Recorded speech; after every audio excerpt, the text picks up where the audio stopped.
York, this is Democracy Now! I joined Facebook because I think Facebook has the potential to bring out the best in us. But I'm here today because I believe Facebook's products harm children, stoke division, and weaken our democracy. Facebook whistleblower Frances Haugen testifies before the Senate, accusing the social media giant of prioritizing profit over the safety of its billions of users. We'll air highlights and get response. Then to California to look at this weekend's devastating oil spill and the renewed calls to ban offshore oil drilling. Finally, becoming abolitionists, police, protests, and the pursuit of freedom. We'll speak with human rights attorney, activist, and author Derecka Purnell. For a generation of new Black activists, right, our calls to dismantle or to abolish the prison-industrial complex didn't come from ignorance or dismissal or because we just had enough. That was not our entry into this work. It's quite the contrary. We spent more than a decade organizing within the confines of the criminal legal system. All that and more coming up. Welcome to Democracy Now!, democracynow.org, The War and Peace Report. I'm Amy Goodman. Facebook whistleblower Frances Haugen gave explosive testimony before a Senate subcommittee Tuesday denouncing the social media giant for prioritizing astronomical profits over the safety of billions of users. Haugen's testimony gave a rare glimpse into the secretive tech company, which she accused of harming children, sowing division by boosting hateful content, and undermining democracy. Haugen urged lawmakers to enact strict oversight over Facebook before it's too late. This is Frances Haugen. Facebook wants you to believe that the problems we're talking about are unsolvable. They want you to believe in false choices. They want you to believe that you must choose between a Facebook full of divisive and extreme content or losing one of the most important values our country was founded upon, free speech. That you must choose between public oversight of Facebook's choices and your personal privacy. That to be able to share fun photos of your kids with old friends, you must also be inundated with anger-driven virality. They want you to believe that this is just part of the deal.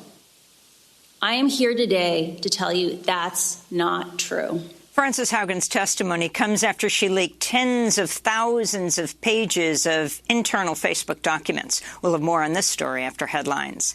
The Senate's expected to vote on a procedural step that would bring a suspension of the debt ceiling to a floor vote, even as Republicans insist they won't support the move. Minority Leader Mitch McConnell told President Biden earlier this week Democrats would have to pass the bill through reconciliation, even though Republicans could allow the measure to pass with a simple majority. Senate Majority Leader Chuck Schumer blasted Republicans what he called irresponsibility.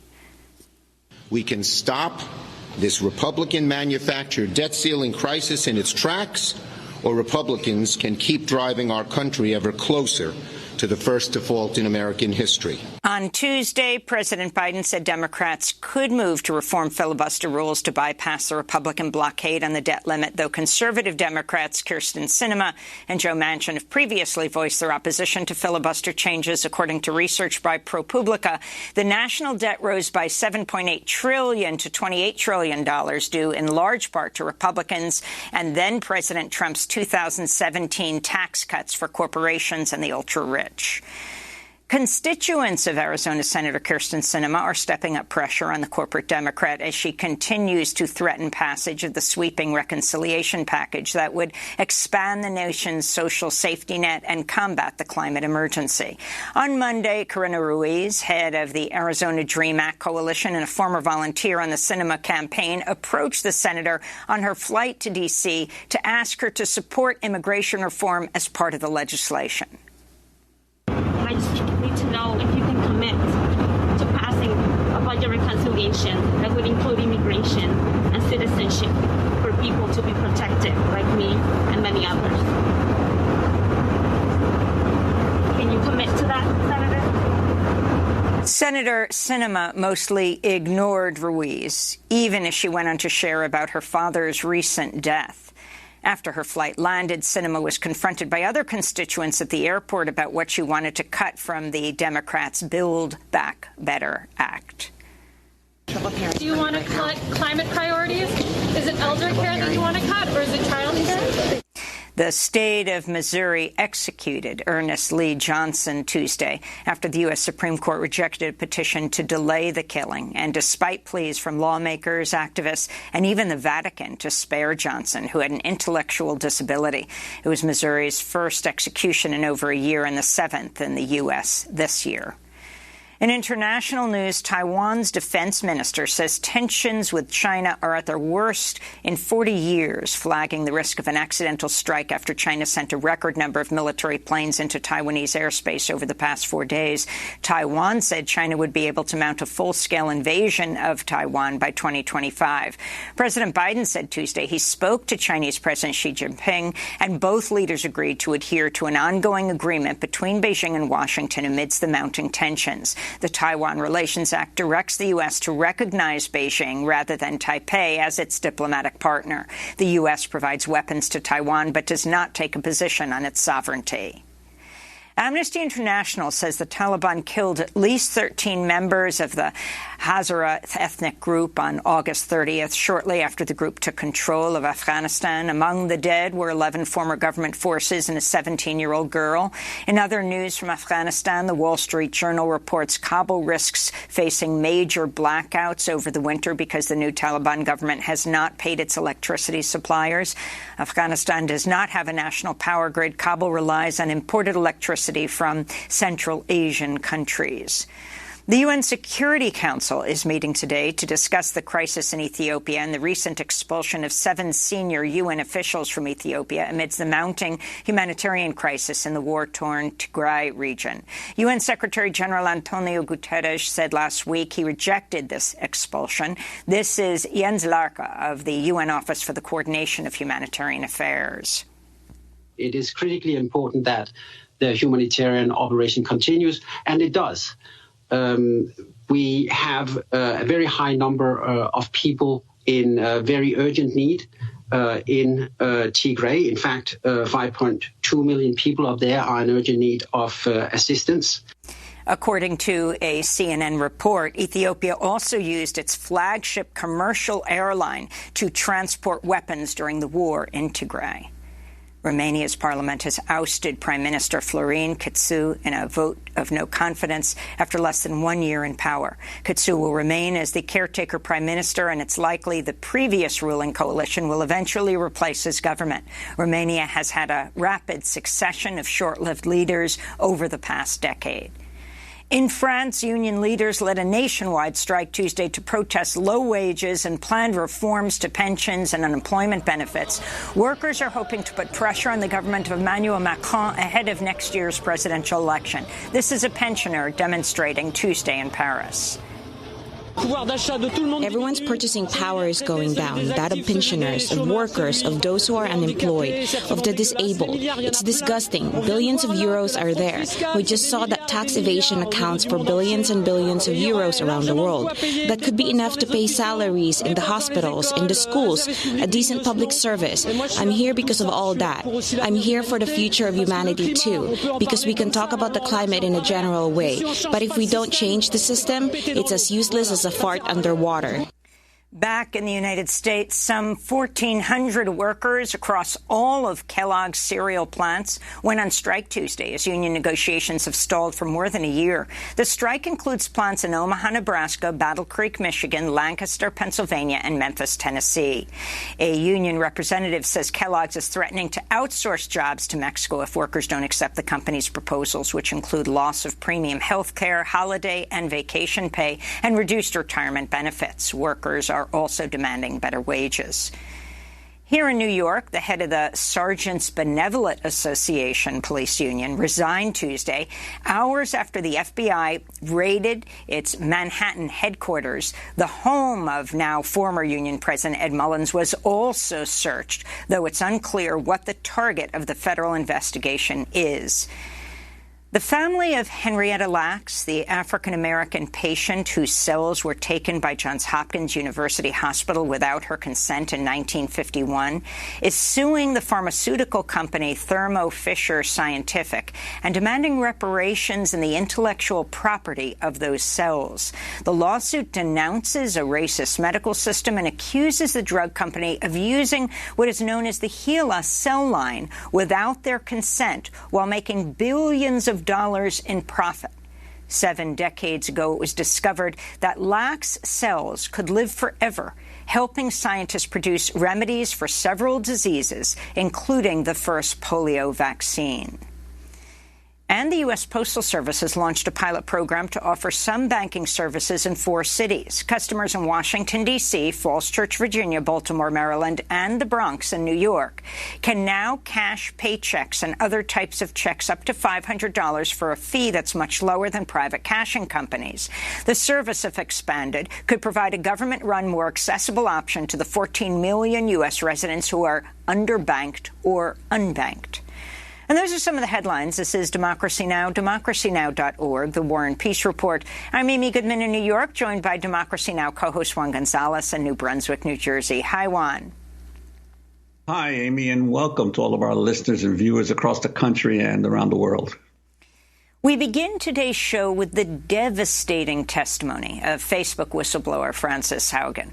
She testified for over 3 hours Tuesday during a Senate hearing about how bombshell disclosures about the social media giant. Frances Haugen. I used to work at Facebook.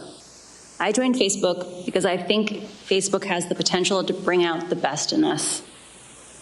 But I'm here today because I believe Facebook's products harm children, stoke division, and weaken our democracy. The company's leadership knows how to make Facebook and Instagram safer, but won't make the necessary changes because they have put their astronomical profits before people. Congressional action is needed. They won't solve this crisis without your help. Yesterday, we saw Facebook get taken off the internet. I don't know why I went down, but I know that for more than 5 hours, Facebook wasn't used to deepen divides, destabilize democracies, and make young girls and women feel bad about their bodies.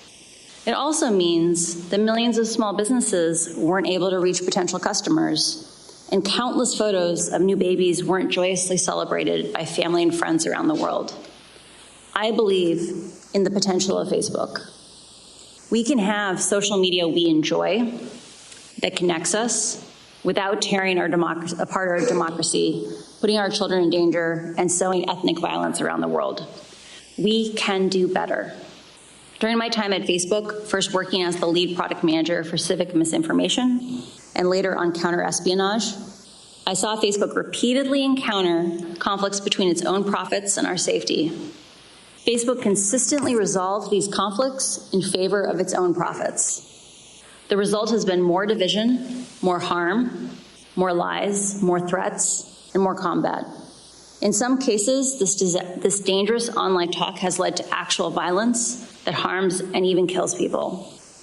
This is not simply a matter of certain social media users being angry or unstable, or about one side being radicalized against the other. It is about Facebook choosing to grow at all costs, becoming an almost $1 trillion company by buying its profits with our safety. Facebook whistleblower Frances Haugen went on to urge lawmakers to take action against Facebook. Facebook wants you to believe that the problems we're talking about are unsolvable. They want you to believe in false choices. They want you to believe that you must choose between a Facebook full of divisive and extreme content or losing one of the most important values our country was founded upon, free speech. That you must choose between public oversight of Facebook's choices and your personal privacy. That to be able to share fun photos of your kids with old friends, you must also be inundated with anger-driven virality. They want you to believe that this is just part of the deal. I am here today to tell you that's not true. These problems are solvable. A safer, free speech respecting, more enjoyable social media is possible. But there's one thing that I hope everyone takes away from these disclosures. It is that Facebook can change, but is clearly not going to do so on its own. My fear is that without action, divisive and extremist behaviors we see today are only the beginning. What we saw in Myanmar and are now seeing in Ethiopia are only the opening chapters of a story so terrifying, no one wants to read the end of it. At Tuesday's hearing, the Senate subcommittee chair, Democratic Connecticut Senator Richard Blumenthal, compared Facebook to big tobacco. And big tech now faces that big tobacco jaw-dropping moment of truth. It is documented proof that Facebook knows its products can be addictive and toxic to children. Our children are the ones who are victims. Teens today, looking at themselves in the mirror, feel doubt and insecurity. Mark Zuckerberg ought to be looking at himself in the mirror today. And yet, rather than taking responsibility and showing leadership, Mr. Zuckerberg is going sailing. His new modus operandi, no apologies, no admission, no action, nothing to see here. Mark Zuckerberg, you need to come before this committee. You need to explain to Frances Haugen, to us, to the world, and to the parents of America what you were doing and why you did it. Hours after Facebook whistleblower Frances Haugen testified, Facebook CEO Mark Zuckerberg responded in a message posted on Facebook, writing, quote, "At the heart of these accusations is this idea that we prioritize profit over safety and well-being. That's just not true." Zuckerberg went on to write, "The argument that we deliberately push content that makes people angry for profit is deeply illogical. We make money from ads, and advertisers consistently tell us they don't want their ads next to harmful or angry content," he said. To talk more about Facebook, we're joined by two guests. In San Francisco, Roger McNamee is back with us, early investor in Facebook, mentor to the CEO, Mark Zuckerberg, then went on to write the book Zucked, Waking Up to the Facebook Catastrophe. And in Los Angeles, we're joined by Jessica Gonzalez, co-CEO of the media advocacy group Free Press and co-founder of Change the Terms, a coalition that works to disrupt hate online. She's also a member of the Real Facebook Oversight Board. For those of you who watched Democracy Now! Yesterday, these were our two guests leading up to the hearing, and we thought we'd have you back to see what you were most affected by, what were you most surprised by. Roger McNamee, let's begin with you today. You know Mark Zuckerberg well. You were his mentor, early investor in Facebook. Talk about how significant this testimony is, and can you explain one thing? What is this issue of the algorithm? How does it give the lie to what Zuckerberg said? We're not trying to increase hate and anger. So the thing here is there are two basic problems that we're dealing with. One is the culture of American business, where CEOs are told to prioritize shareholder value at all costs. And it's a little bit like the excuse, "I'm just following orders," right? That it absolves essentially all manner of sins. And that's a big part of the problem at Facebook. Essentially, think about the business this way. Advertising is the core of their economy. They get that through attention.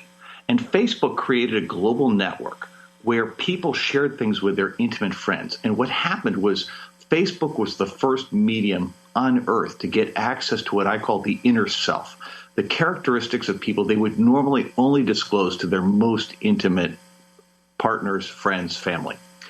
And in marketing, that stuff is gold. And the thing is, it's not just valuable to traditional marketers. It's incredibly valuable to scammers and people who are doing things that would otherwise be illegal.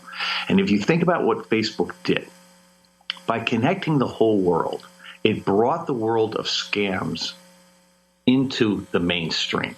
So when Mark says something like, well, our advertisers consistently tell us they don't want to be by hostile content. The problem with that is that some of their biggest, most important advertisers are the actual people who spread dangerous content. So if you think about Stop the Steal, that was an advertising campaign. If you think about anti-vax, those people are advertisers. And so the issue here for Facebook is they've created this network that is essentially an unpatrolled commercial place that preys on people's emotions, because the best way to get people's attention is to trigger fear or outrage. And so the algorithms don't sit there going, I'm looking for fear or outrage. What they do is they're looking for things that get you to react. And it's simply a fact of human nature, of human psychology, that fear and outrage are the most effective way to do that. And that's why Frances Haugen's testimony is so devastating, because she is an expert in algorithm design. She is completely credible on this issue. And the stuff that she shared was not stuff that was her opinion. It was research created by the best people at Facebook at the direction of Facebook's management. And so when Facebook comes out afterwards saying she only worked there for 2 years and she wasn't in any of the meetings, none of that is relevant. And it's sort of classic deflection by Facebook. And I would argue that Facebook's responses yesterday really built Frances Haugen's credibility. Because if you sat there after that hearing, just ask yourself, who did you find more credible? Well, but Roger, I wanted to ask you, one of the interesting aspects of the hearing was that both Democrats and Republicans on the Senate committee were equally hostile and skeptical in terms of the role of Facebook. But excuse me for being somewhat skeptical about the potential for real action here, because, I mean, on the one hand, there would be the alternative of actually breaking up Facebook, breaking up this huge Goliath, or even deeper reforms that address what you raise, which is the issue of that Shoshana Zuboff has so brilliantly documented, of the commodification of the self by the digital giant companies of our day, which Facebook is only one of them. So what direction do you see potentially going in Congress to address what's been revealed here? So I think skepticism about Congress is still appropriate. But I will tell you, as somebody who works with Congress all the time, I took great joy in watching the hearing yesterday to see a Republican senator reach out to the chairman and suggest that the two of them co-sponsor a new piece of legislation to address one of the issues that came up. And then a second time, a Republican talking about the national security aspect that Ms. Haugen talked about. And the idea of people on live television coming together, that is not something we've seen from Congress in a long time. And I agree with you. There are a lot of reasons to be skeptical. But my perspective on this is, if I could get into that room with them, I'd say, listen, Facebook is the poster child for what's wrong today. But the real problem is that in the United States, we have abdicated too much power to corporations. We've essentially said we're not going to regulate them. We're not going to supervise what they're doing. And in the process, we've allowed power to accumulate in a highly concentrated way, which is bad for democracy. But worse than that, we've allowed business models, and as you just described, surveillance capitalism, this notion of using surveillance to gather every piece of data possible about a person, the construction of models that allow you to predict their behavior, and then recommendation engines that allow you to manipulate their behavior. That business model, which began with Google, spread to Facebook, Amazon, and Microsoft, is now being adopted throughout the economy. You cannot do a transaction anywhere in the economy without people collecting data, which they then buy and sell in a third-party marketplace. And that is, in my opinion, and I think if you ask Shoshana Zuboff, she would agree with this, that is as immoral as child labor. And if I could sit these members of the Senate down, I'd say, listen, guys, you're mad at Facebook today, but the way to solve the problem for kids, the way to solve the problem for democracy, the way to solve all of these problems, and Jessica, I'm sure, is going to talk about the civil rights aspects of this because they are humongous. But the way to do that is to end surveillance capitalism, because if we can't protect the rights of individuals, if you will, our human autonomy, what do we have? But, well, I wanted to bring Jessica in to get her reaction to the hearing, but also just a few figures that I've dug up in terms of Facebook users. In the United States, about 200 million of Facebook users. In Latin America, 280 million. More people in Latin America are using Facebook than in the United States itself. Haugen mentioned in her testimony what would happen in Myanmar and Ethiopia, the ethnic cleansing situations there that were powered in some degree by Facebook. Ethiopia only has 6 million Facebook followers, 6% of their population. Myanmar, 40% of their population. So what did you find from the hearings, what Haugen mentioned about this whole issue of how Facebook deals with integrity across languages and nations? Yeah, as someone who's worked quite a bit on this issue through the Ya Basta Facebook campaign, where we're calling out the disparities in how Facebook is enforcing its rules in English and Spanish, I was very interested in the revelation that 87% of Facebook's investment in what they call integrity, the integrity of their systems, is devoted to English, despite that only 9% of Facebook users are using and speaking English on the platform. Another thing that Haugen revealed is that Facebook seems to invest a lot more in users who make more money, even though the risks to users are not necessarily distributed based on income. And of course they're not, right? We know that in society and in our digital world in particular, that women, people of color, religious minorities, ethnic minorities are often disproportionately targeted with bigotry. And so it was very interesting to hear her reflect and share the internal information that reveals that Facebook has not adequately invested to keep people safe across languages. So it should come as no surprise then that they played a contributing role in the genocide in Myanmar, that they are responsible for the rise in authoritarianism in the Philippines and Brazil and India and Ethiopia, because they have not implemented the type of mechanisms, they have not invested in the human personnel that is required to conduct content moderation. And so when I take that coupled with Facebook's incredibly disappointing and disrespectful response, and I layer on top of that how time after time Facebook has refused to offer any transparency whatsoever pertaining to the most basic questions about how they moderate content across languages in non-English languages, I'm horrified, I'm disgusted, and there's a very racist element to the lack of investment across language, and I think that needs to be addressed right away. You know, going back to Roger's point about the need to tamp down on surveillance capitalism, I think that's exactly right. And another thing that I thought was really important that Haugen said is that we actually need to think through new regulatory frameworks.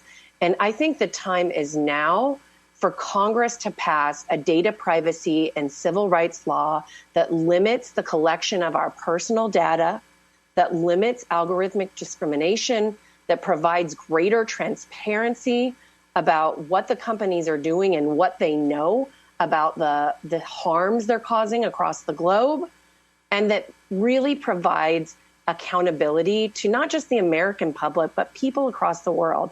So I think Congress needs to act. I was also encouraged by the real legitimate questions that came from both sides of the aisle. This was much less of a circus than other hearings we've seen about these issues. It does seem like Congress is getting much more serious about this. I hope they act. I think your skepticism is totally valid. And I want to lift up here that the Federal Trade Commission has the authority to look into this more deeply right away. And that should be imperative. That should happen right away. And the Federal Trade Commission needs the budget and the investment to go ahead and start investigating this. Jessica Gonzalez, right now. I wanted to go to Senator Amy Klobuchar questioning Frances Haugen about how Facebook's algorithms may exacerbate the vulnerabilities of young girls with anorexia. I'm concerned that this algorithms that they have pushes outrageous content, promoting anorexia and the like. I know it's personal to you. Do you think that their algorithms push some of this content to young girls? Facebook knows that the engagement-based ranking, the way that they pick the content in Instagram for young users, for all users, amplifies preferences. And they have done something called a proactive incident response, where they take things that they've heard, for example, like, can you be led by the algorithms to anorexia content? And they have literally recreated that experiment themselves and confirmed, yes, this happens to people. So Facebook knows that they are leading young users to anorexia content. Senator Klobuchar also questioned Frances Haugen about the role of Facebook in the January 6th attack on the Capitol. We've seen the same kind of content in the political world. You brought up other countries and what's been happening there. On 60 Minutes, you said that Facebook implemented safeguards to reduce misinformation ahead of the 2020 election, but turned off those safeguards right after the election. And you know that the insurrection occurred January 6th. Do you think that Facebook turned off the safeguards because they were costing the company money, because it was reducing profits? Facebook has been emphasizing a false choice. They've said the safeguards that were in place before the election implicated free speech. The choices that were happening on the platform were really about how reactive and twitchy was the platform, right? Like how viral was the platform. And Facebook changed those safety defaults in the run-up to the election because they knew they were dangerous. And because they wanted that growth back, they wanted the acceleration of the platform back after the election, they returned to their original defaults. And the fact that they had to break the glass on January 6th and turn them back on, I think that's deeply problematic. So they've kept their algorithm secret about how this works, but fully will know, since they tamped down before the election, Jessica Gonzalez, on the reshares. You're a specialist in hate online. What has to be done in this case? I mean, listen, they not only need to turn these safety protocols back on, they need to update their policies, but they really need to invest in the human personnel necessary to moderate hate. Another thing that Haugen said yesterday is that even with the best AI systems, those systems are going to only catch 10 to 20% of hate speech. We need more humans across languages to protect people, to protect the integrity, and to tamp down on lies, bigotry, authoritarianism, and violence that's budding on Facebook. The other thing we've been asking them to do for years now is to ban white supremacists and conspiracy theorists. And Haugen underscored yesterday that the same people who are spreading hate are prone to spreading lies. Facebook knows who these people are. They've decided to leave them up. There's a pattern of abuse here that Facebook has overlooked. And what Haugen has shown us is that Facebook's had actual knowledge and has extensively covered up in a serial way, the global harms that it's causing, and it needs to correct course immediately. And Jessica, I just wanted to ask you one. We only have a few more seconds, but if you could comment on the allegations by Facebook that it catches 90% of the hate speech. Yeah, they've said this over and over again, yet Haugen and the documents that Facebook's own research informed indicate they're only catching 3 to 5%. So I actually looked. Mark Zuckerberg has told this number to me personally. He's said this time and time again before Congress. And I saw the SEC documents that Haugen filed yesterday. He's also shared this with shareholders. And so this really needs to be looked into. They're materially misleading the public and shareholders about the nature and the quality of their content moderation in regards to hate speech. Jessica Gonzalez, co-CEO of Free Press, member of the Real Facebook Oversight Board, co-founder of Change the Terms, which works to disrupt hate online. Roger McNamee, author of Zucked, Waking Up to the Facebook Catastrophe, early investor in Facebook, mentor to Mark Zuckerberg. Coming up, we go to California to look at this weekend's devastating oil spill and the calls to ban offshore drilling. Stay with us.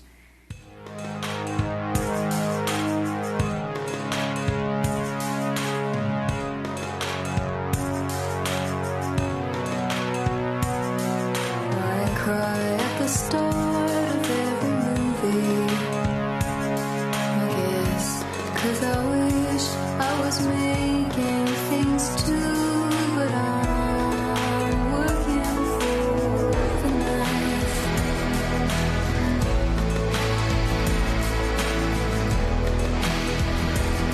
I used to think I would tell stories, but nobody cared for the stories I had about no good guys.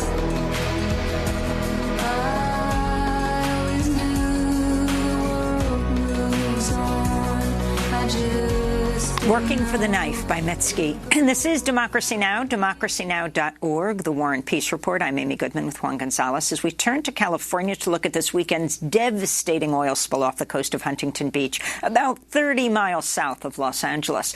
Authorities say as many as 144,000 gallons of oil have leaked from a pipeline connected to an offshore oil platform. The pipeline is owned by the Texas-based Amplify Energy, which didn't report the leak until 12 hours after the Coast Guard was first notified. Investigators are looking into whether a ship anchor punctured the pipeline. California Governor Gavin Newsom has declared a state of emergency as cleanup crews race to minimize the environmental damage. Beaches in the area are expected to be closed for months. We're joined right now by Miyoko Sakashita.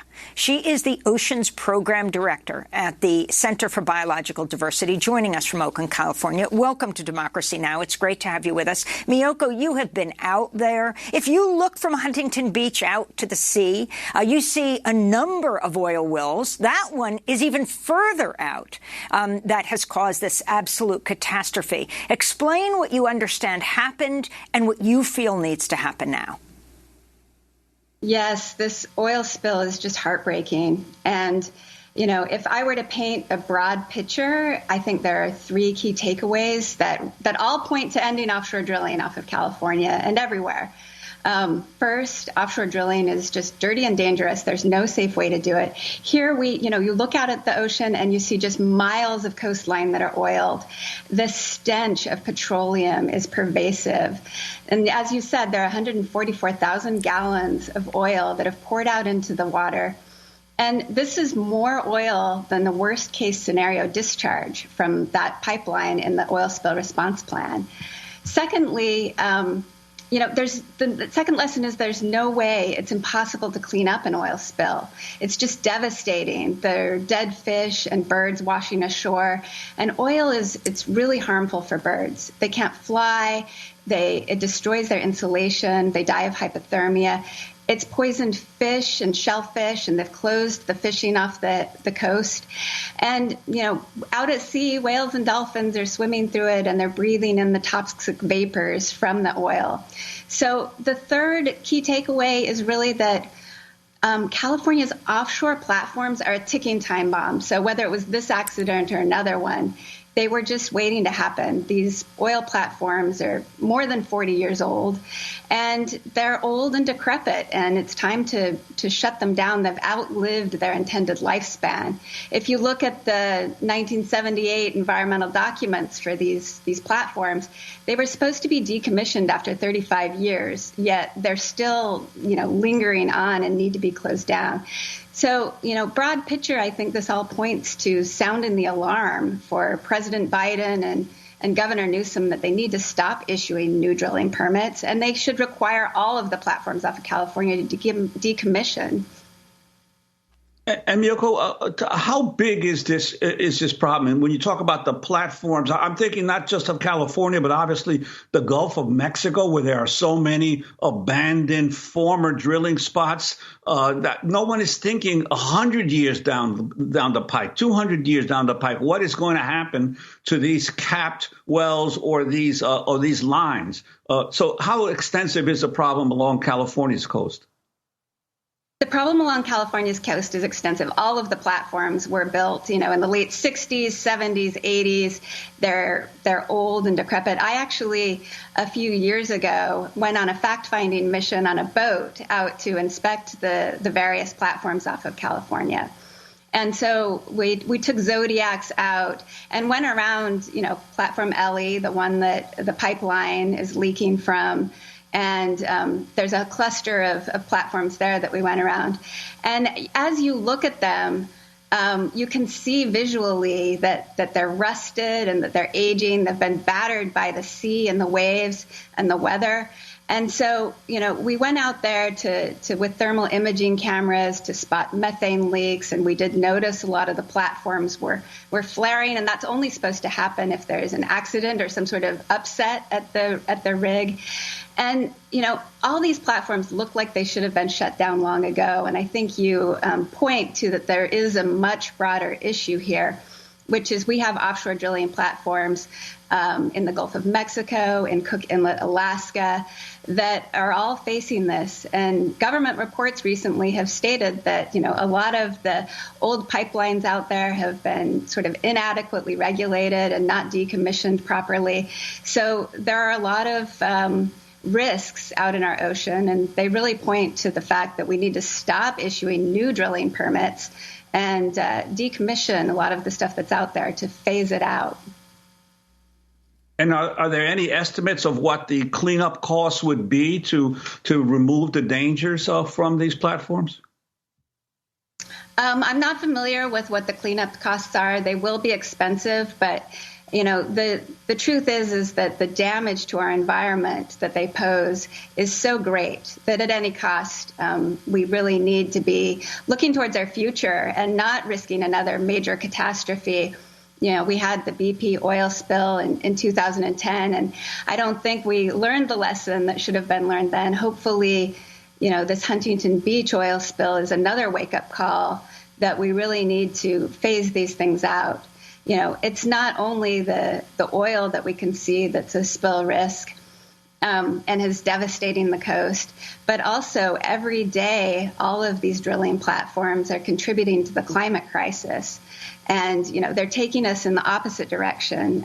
Both California and President Biden have climate goals that these are the opposite of. So what they really need to do is figure out a plan for just transition to phase out existing drilling and, decommission all these ticking time bombs. Miyoko Sakashito, we want to thank you for being with us, Oceans Program Director at the Center for Biological Diversity.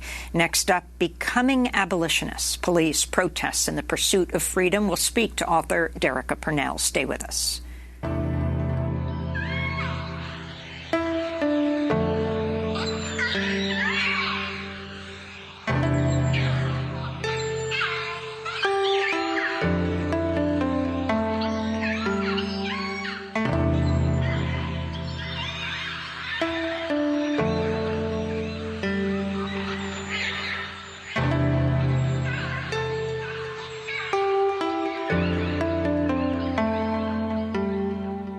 Orca's Reprise by Jada G. This is Democracy Now! I'm Amy Goodman with Juan Gonzalez as we turn to the evolving discussion about abolishing police in the prison-industrial complex amidst the disproportionate rates of police killings and incarceration of black people.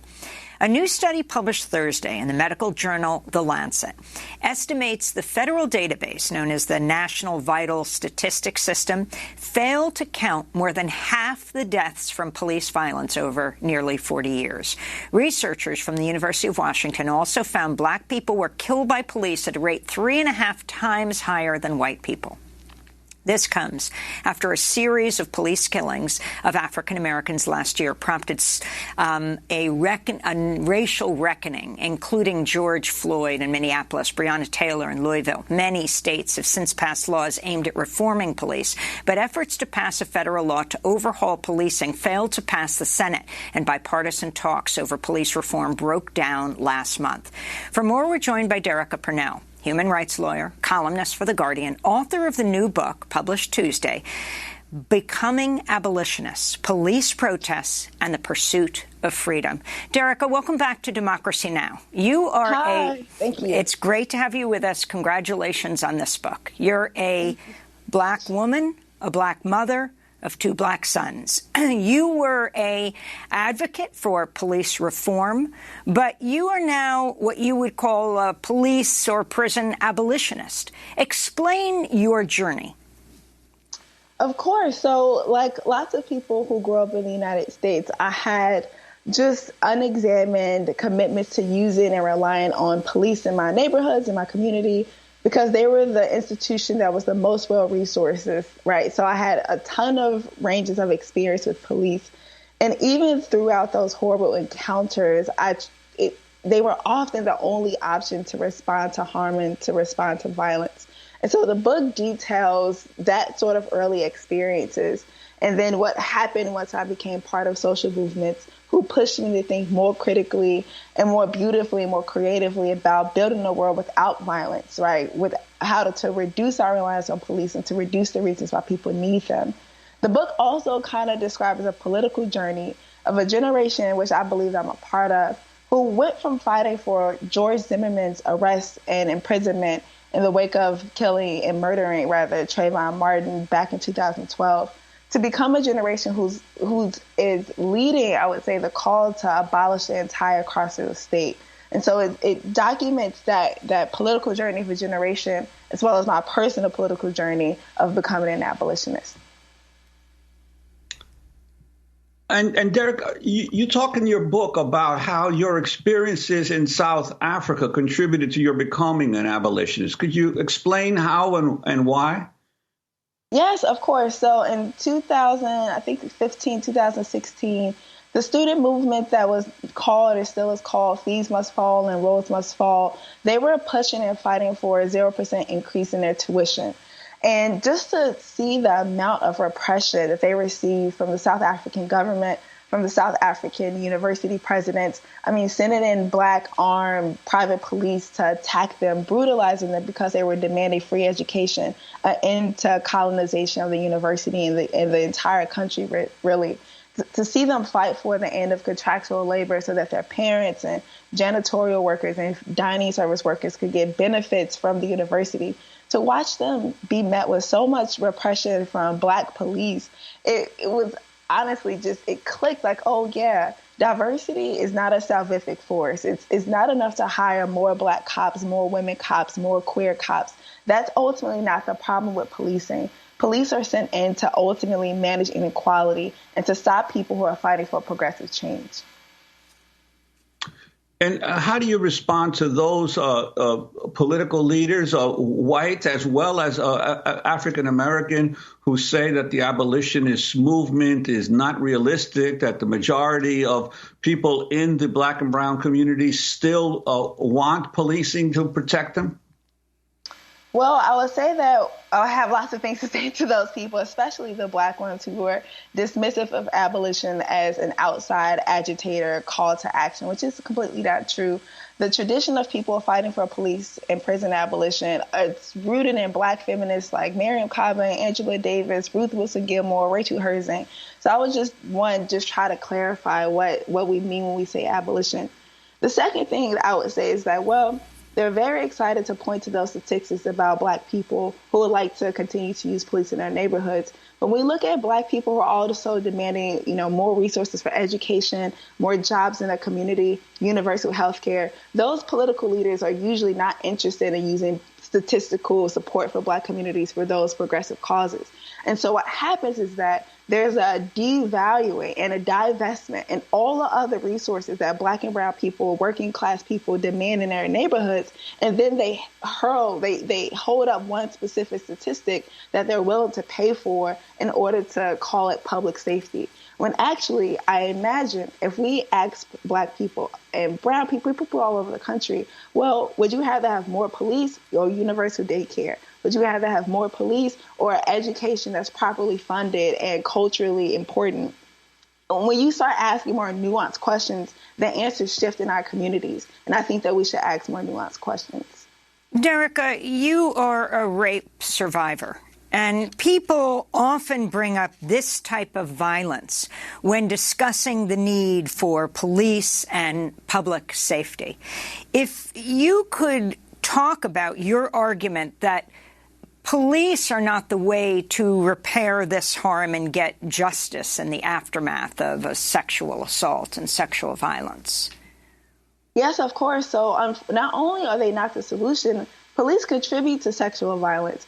After police brutality, sexual misconduct is the second most reported complaint against cops. And the people that they arrest, regardless of what the reason of arrest, they put them in jails and in prisons, and they make them vulnerable to sexual violence by people who work in jails and prisons. And so police perpetuate sexual violence. They're a site of sexual violence. And then in the few cases where they actually do go and may arrest someone, you have usually women who are fighting to get their rape kits tested, and thousands, 20, 30 thousands of rape kits are just sitting untested all across the United States. Now, what's so unfortunate is that police, in addition to them not being the solution, it's so frustrating because the people who are most vulnerable to sexual violence are vulnerable to people who they live and share their homes with. They're vulnerable to sexual violence from their neighbors, the people who they employ by, people who work in faith institutions. And so police are they're a manifestation of that culture that's sexually violent. And if we want to reduce our reliance on policing, we also have to reduce the amount of rape culture that's so prevalent in the United States. And could you comment on what's been happening in Congress and in terms of legislation around police abuse and police reform? Clearly, there was a lot of expectation last year and into the beginning of this year that there will be substantive change, but so much of it has fizzled out in terms of the refusal of Congress to be able to reach some kind of a real new legislation. What do you think needs to be done by those who are advocating abolition or systemic reform? Well, the first thing that I would want to say is just my deepest sympathies to the family of George Floyd, who was given so many promises by Joe Biden, by other congressional leaders, that they would achieve police reform in the name of the person that they love. And it's honestly heartbreaking to watch politicians use families of victims of police violence to champion legislation that wouldn't have even saved the lives of the person that they lost. So I'm always just so sad that families are using this way to push an ineffective political agenda, right? So the George Floyd Act was touted by President Biden and other congressional leaders as an attempt to, eradicate bias in policing. But the issue is that George Floyd was initially stopped by Derek Chauvin over an alleged use of a counterfeit $20 bill. Congress had the opportunity to give people more resources during an unprecedented pandemic where unemployment rates were through the roof. We were facing a massive eviction crisis. Food insecurity was at its peak, right? So instead of giving people resources, giving us more stipends, making sure that we were protected if we lost our jobs, lost our homes, lost our health care, instead they chose to invest in police. And when someone called the cops on George Floyd, he was met with a level of brutality that police regularly and routinely employ in poor Black communities. And the idea that you could just use a pass one act to train police to better encounter people who may be breaking the law to survive is just woefully insufficient. So abolition are interested in reducing the reasons why people need police in addition to reducing the carceral state, which means at the national level, fighting for sweeping legislation that makes sure that people have not just food security or housing security, but quality investments in those institutions as well. It's why we fight for student debt cancellation. It's why we fight for universal health care. It's why we fight for universal child care and daycare, so that people who are in vulnerable situations, they can go to work, they can go to school, they can choose to have work that gives them dignity and excitement, right? Like, that's the kind of work that we're fighting for. And I believe that is well within our reach. I want to go to Chapter 8 of your book. It's about the climate. It's titled, We Only Want the Earth. On the 16th anniversary of Hurricane Katrina in August, Hurricane Ida left thousands without power, many stranded in Louisiana and its aftermath. I want to turn to a clip of the New Orleans Police Chief Sean Ferguson at a news conference for emergency preparations. We are prepared to assist whatever recovery efforts we will have to assist with after this, but also anti-looting. We will not allow any looting throughout this process, and we will be out there to enforce that. So as I'm asking and begging and pleading with you, please hunker down now, as we will have to hunker down at some point in time ourselves. So that's the New Orleans police chief. If you can respond to what he said, talk about the issue of the climate and how it relates to abolition, and also what we've seen along the border, you know, the whipping of Haitians in Del Rio, Texas. Of course. Well, as our climate continues to heat because of global capitalism, one thing that's going to happen is that there's going to be a continuing of mass displacement of Black, brown people from all over the world. And once that displacement happens, the police are going to be the #1 response to punish them, to whip them, even to incarcerate them. And so abolition and climate change are indispensable conversations that we have to have alongside each other. I learned from Critical Resistance that in the aftermath of Hurricane Katrina, when the city was just absolutely devastated by a hurricane, the very first thing that was built was a jail, and it was a jail that was used to arrest people. When we think about the jails that are in Puerto Rico, where are they positioned, right? They're positioned at the periphery of that island. So when there are hurricanes that happen, they're immediately flooded. You have people who are incarcerated who suffer a massive flooding, are vulnerable to drowning, disease, vermin.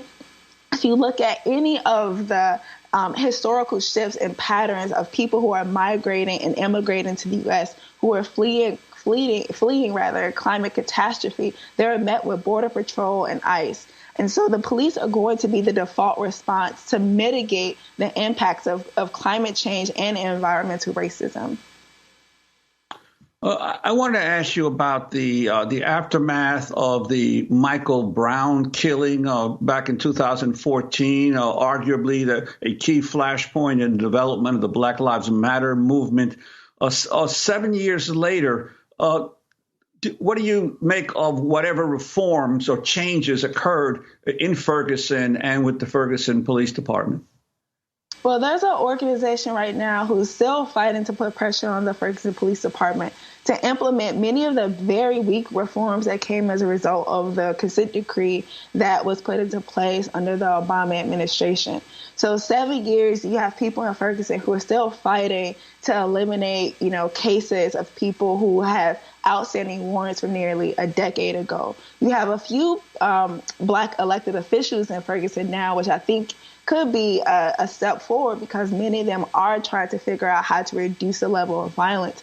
But police are still there to serve the purpose of policing. They're still enforcing the evictions. They're still ticketing people who live in that community. They're doing it maybe more nicely. Maybe more brown people are doing it. But essentially, the day-to-day functions of the Ferguson Police Department it's the same. And so it's not that we just have to fight the unconstitutional policing that's taking place in the country. As we see in Ferguson, much of that policing is completely constitutional. And I just am grateful that long after the cameras have left, that there are people in that neighborhood, people in those neighborhoods who are fighting to continue to limit the power that the Ferguson Police Department has. We're all speaking here in New York. It's clear the next mayor will be Eric Adams, a former police officer, who really has rejected the idea of prison police abolition. Very simply, in the last seconds we have, your response, Derica. Oh, of course he does. Black political officials, Black people who are running for office, They get to do this. They get to say, I'm Black and I'm a part of law enforcement. I understand both sides. And unfortunately, they just create more legitimacy for the police to do very bad things to harmful people. So I would just ask people to not be fooled by Black people who say they understand both sides, because there is no both sides. There is a system of oppression where people have the power to kill, to incarcerate, and to arrest. And there are people who are vulnerable to it, and the people have to resist that. We have to leave it there, Yes, but I okay, want to thank thank you so much, Derecka Purnell, author of the new book, Becoming Abolitionists.